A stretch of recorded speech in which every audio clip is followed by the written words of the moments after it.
सावन का महीना शुरू हो चुका है और सावन के महीने में महादेव जी के मंदिर में भक्तों की जो भीड़ है वो यहाँ पे आपको दिखाई पड़ सकती है। भक्तों का बराबर यहाँ पे तांता लगा हुआ है आने का। वैसे तो पूरे साल जो है यहाँ पे भक्त आते हैं, लेकिन इस समय कुछ खास विशेष महत्व होता है सावन के महीने में। आपको मैं बता दूं, ये प्राचीन नाथेश्वर नाथ मंदिर जो महादेव जी का मंदिर है, ये एक अनोखा मंदिर है, क्योंकि ये जो बहुत ही प्राचीन मंदिर है, इसकी खासियत ये है कि यहाँ पे लोग अपने ताले लगाते हैं और ताला लगाने के बाद उससे जो है उनकी मुरादें पूरी होती हैं। और ऐसी मुरादें पूरी होते हुए कई श्रद्धालुओं से हमने मुलाकात की, उनसे जाना कि हाँ, उनका कहना है कि यहाँ पे जो ताले लगाए जाते हैं, जब मुरादें पूरे होते हैं तो फिर उसके बाद वो जो है यहाँ से अपने ताले जो है लगाने के बाद, मुरादें पूरे होने के बाद उसको खोलते हैं। और ये जो है आज ये परंपरा बहुत ही प्राचीन समय से चली आ रही है। और हमारे साथ इसके लिए मौजूद है यहाँ के मैन शिवम जी। आइए जानते हैं और विशेषताएं कि इसकी क्या क्या विशेषताएं हैं। जी स्वामी जी, सबसे पहले तो ये बताएं कि ये जो मंदिर है बहुत ही प्राचीन मंदिर है और यहाँ की मान्यता है कि जो ताले लगाए जाते हैं, लोग जो मान्यता के लिए ताला लगाते हैं, उनकी मान्यता यहाँ पूरी होती है। इसको थोड़ा विस्तृत से बताएं। जी, सर्वप्रथम सबको हर हर महादेव और श्रावण मास की हार्दिक शुभकामनाएं आपके सभी दर्शकों को, समस्त श्रद्धालुओं को। देखिए, जो विशेषताएं आप जानने का प्रयत्न कर रहे हैं, सर्वप्रथम सभी लोगों को ज्ञात है कि श्रावण मास वो महादेव या भगवान शिव को समर्पित मास है, जिस पर उनकी विशेष कृपा अपने श्रद्धालुओं, अपने भक्तों पर होती है, जिसके परिणाम स्वरूप सभी शिवालयों में श्रद्धालुओं की संख्या सामान्य दिनों से अधिक पाई जाती है। और रही बात हमारे इस प्रांगण की, जो बाबा नाथेश्वर महादेव जी का प्रांगण है, उस प्रांगण में भी निरंतर भक्त आप देख रहे हैं, चारों तरफ भक्त आ रहे हैं, दर्शन कर रहे हैं। कुछ भक्त यहाँ पर पूजन करने के लिए, अभिषेक करने के लिए आते रहते हैं, ताले लगाने के लिए आते रहते हैं। और तालों का जो जिक्र आपने किया, उसका वर्णन इस प्रकार है कि ताले यहाँ मनोकामना पूर्ति के लिए लोग लगाते हैं। और विगत 5 वर्षों से ये प्रक्रिया निरंतर चलती आ रही है। और जब ये प्रक्रिया प्रारंभ हुई यहाँ के महंत जी के माध्यम से, तब कुछ गिने चुने संख्या में ताले यहाँ पर लगे हुए थे, लेकिन बाबा की ऐसी कृपा हुई भक्तों पर, भक्तों के ताले खुलने प्रारंभ हुए। ये चीज़ें लगभग एक क्या कहते हैं, हम अफवाह एक छोटा शब्द होगा, लेकिन कहेंगे कि लोगों के बीच ये चीज़ें हमारी बात पहुँची। और जिसका परिणाम ये हुआ कि विगत 2 वर्षों में यहाँ पर लगभग 10 लाख के आसपास ताले चारों तरफ प्रांगण में, मंदिर का जो कमरा है उसमें, मतलब हर एक तरफ ताले ही ताले आपको देखने को दर्शन में मिलेंगे।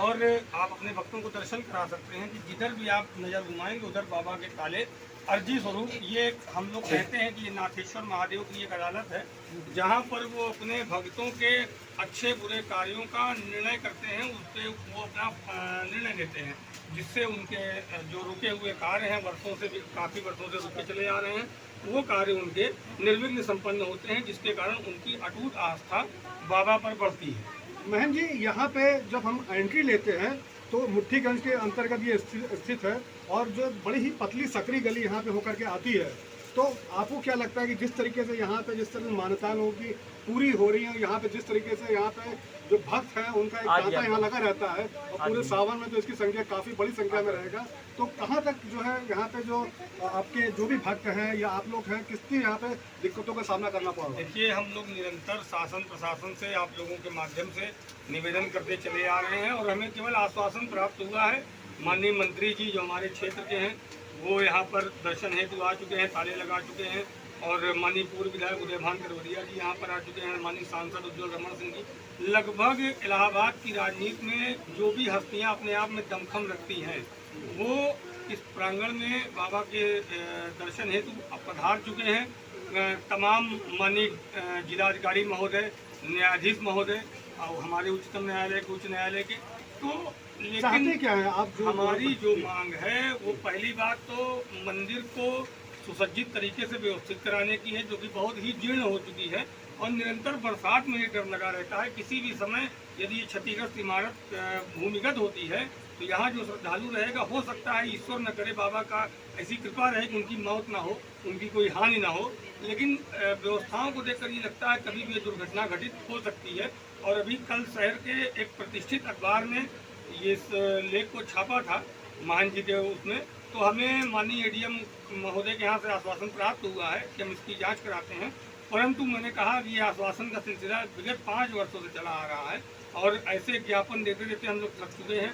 और शहर के अच्छे अच्छे राजनीतिक छवि के लोग, प्रशासनिक छवि के लोग प्रांगण में तो क्या चाहते हैं, क्या आप मतलब किससे चाहते हैं कि जांच हो, जिससे कि ये सारा जो है आपको जो है यहाँ पे सुविधाएं आपकी जो पूरी तरह विकसित की जाए, जो श्रद्धालु आ रहे हैं उनको किसी तरह की कोई प्रॉब्लम ना आए। देखिए, सर्वप्रथम मैं चाहता हूँ एक पूरा तात्विक सर्वेक्षण जो कि केंद्रीय समिति के द्वारा हो, राज्य समिति के द्वारा हमें सर्वेक्षण नहीं कराना है।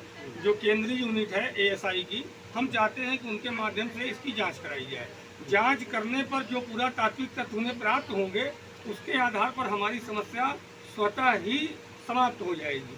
क्योंकि जब सरकार के संज्ञान में इतनी पुरातात्विक चीज़ें और वो भी एक धर्म स्थल के रूप में प्राप्त होंगी, तो हमारी 95% समस्याएं वो सरकार स्वतः सॉल्व तो कर देगी। बाकी 5% हमारे श्रद्धालु, हमारे जो समिति के लोग हैं, वो हम सुझाव दे करके उनको अपने अनुरूप उसका व्यवस्थित करा लेंगे। तो ये थे हमारे साथ महंत शिवम जी, जिनका कहना है कि ये मंदिर बहुत ही प्राचीन मंदिर है और यहाँ की जो परंपराएं हैं, यहाँ की जो मान्यता है वो बिल्कुल सच्ची है। लोग यहाँ पे आते हैं, भक्त आते हैं, पूरी आस्था के साथ आते हैं। लेकिन उनका कहना है कि अभी यहाँ का जो इंफ्रास्ट्रक्चर है काफ़ी जीर्ण हो चुका है और ये ज़रूरत है कि उसको तुरंत जो है उसके ऊपर कोई कार्रवाई करके उस पर वहाँ पे जो उसको एक्सपेंशन किया जाए, उसको ठीक तरीके से यहाँ पे जो विकसित किया जाए, जिससे कि जो भक्त आ रहे हैं उनको किसी तरह की कोई क्षति ना हो। और इसके साथ साथ उनकी जो मान्यताएं, जो ताला लगने की, जैसा कि उन्होंने कहा कि 8 से 10 लाख ताले यहाँ पे लगे हुए हैं, लोग आते हैं यहाँ पे लगाते हैं, तो आप समझ सकते हैं कितनी बड़ी संख्या में यहाँ पे जो है श्रद्धालु आते होंगे। तो उनके लिए सुविधाओं को देखते हुए यहाँ पे पूरी तरीके से जांच की जाए और इस मंदिर का पूरा पुनर्निर्माण किया जाए। मैं मधुर दरबारी, पंजाब केसरी, प्रयागराज।